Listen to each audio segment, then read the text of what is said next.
অনুষ্ঠান বাড়ির শুক্তো তো সবাই খেয়েছো কম বেশি। তো সেই শুক্তো যদি এখন বাড়িতেই পাওয়া যায় তাহলে কেমন হবে? বাই দ্য ওয়ে, আমি সঙ্গীতা আজকে নিয়ে চলে এসেছি শুক্তোর একটা স্পেশাল রেসিপি।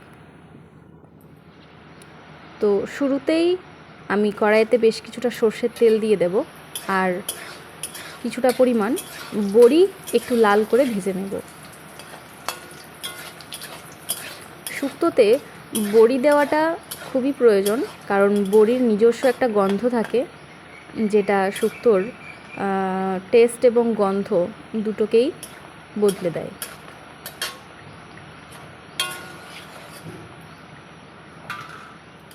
তো বড়িটা জাস্ট একটু লাল করে ভেজে আমি তুলে রাখবো। আর শুক্তো বানানোর জন্য আমি বেগুন নিয়েছি, আলু নিয়েছি, একটু বড় সাইজের কুমড়ো, পেঁপে, একটু ডাঁটা নিয়েছি, তোমরা এখানে সজনে ডাঁটা ব্যবহার করতে পারো, উচ্ছে, আর নিয়েছি কাঁচকলা একটু বড় করে কেটে নিয়েছি। তারপর হলুদ জলে ভিজিয়ে রেখেছি যাতে করে আয়রনটা বেরিয়ে যায়। নিয়েছি কিছুটা আদা থেতো করে নিয়েছি। বেগুন তোমরা যে পার্পল কালারের বড় বেগুন হয় সেটা ইউজ করতে পারো, আমার কাছে ছিল না, তাই জন্য আমি ছোট বেগুনকে কেটে নিয়েছি। এবার সমস্ত সবজিগুলোকে আমি একটু ডিপ ফ্রাই করে তুলে নেব, কারণ শুক্তো রান্নাতে সবজিগুলো ভেজে নেওয়াটা ভীষণই দরকার।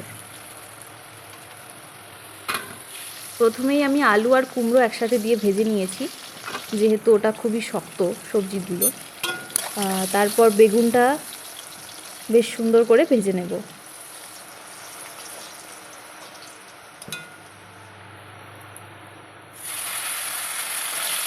আর বেগুনের পর কাঁচকলাটাও ভেজে নেব। অবশ্যই একটু করে লবণ দিয়েই ভাজবো।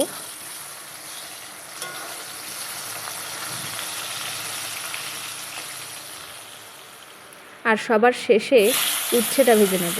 উচ্ছেটা কিন্তু কড়াইতেই একদম ভাজা এবং সেদ্ধ দুটোই কমপ্লিট করে ফেলবো।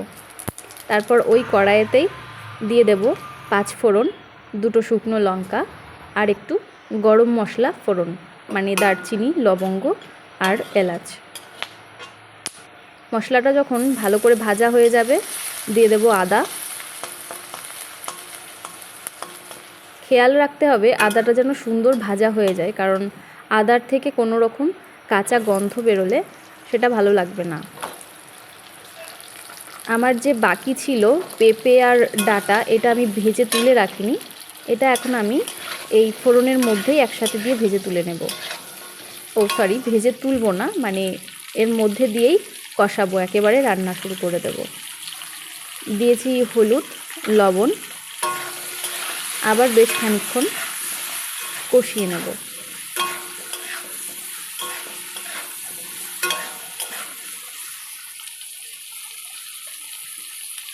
এবার দিয়ে দিচ্ছি সামান্য একটু কাশ্মীরি লঙ্কা, এতে করে শুক্তোর কালারটা বেশ সুন্দর হবে। তবে ঝালের জন্য অবশ্যই ব্যবহার করব কাঁচা লঙ্কা।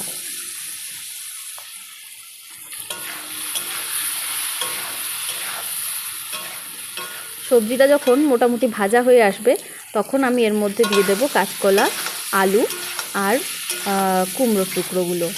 বেগুন আর উচ্ছে তুলে রাখবো, একদম শেষে দেব। শুরুতেই যদি শুক্তোতে উচ্ছে দিয়ে দেওয়া হয় তাহলে কিন্তু পুরো উচ্ছের টেস্ট এসে যাবে শুক্তোর মধ্যে, তেতো হয়ে যাবে।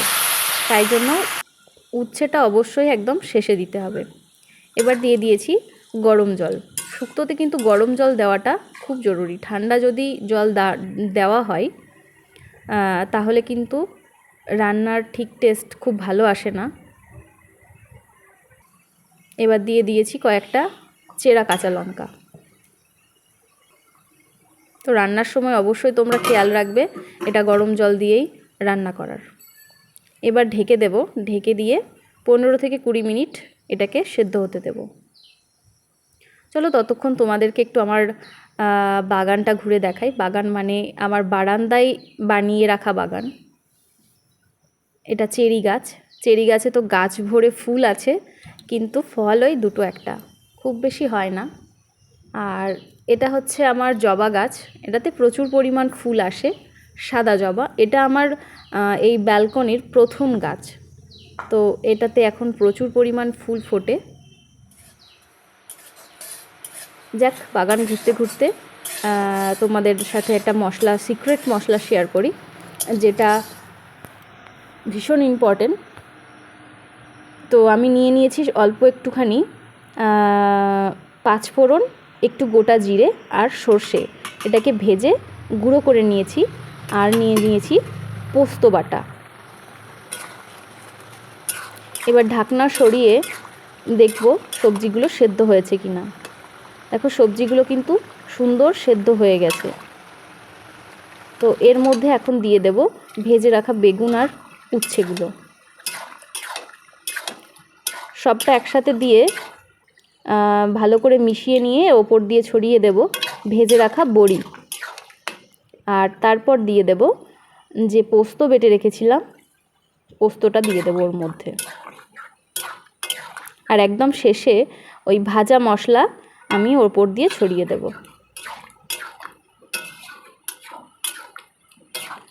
পুরো রান্নার টেস্টটা ব্যালেন্স করার জন্য সামান্য একটু চিনি দিয়ে একটু নাড়িয়ে চাড়িয়েই আমি নামিয়ে নেব।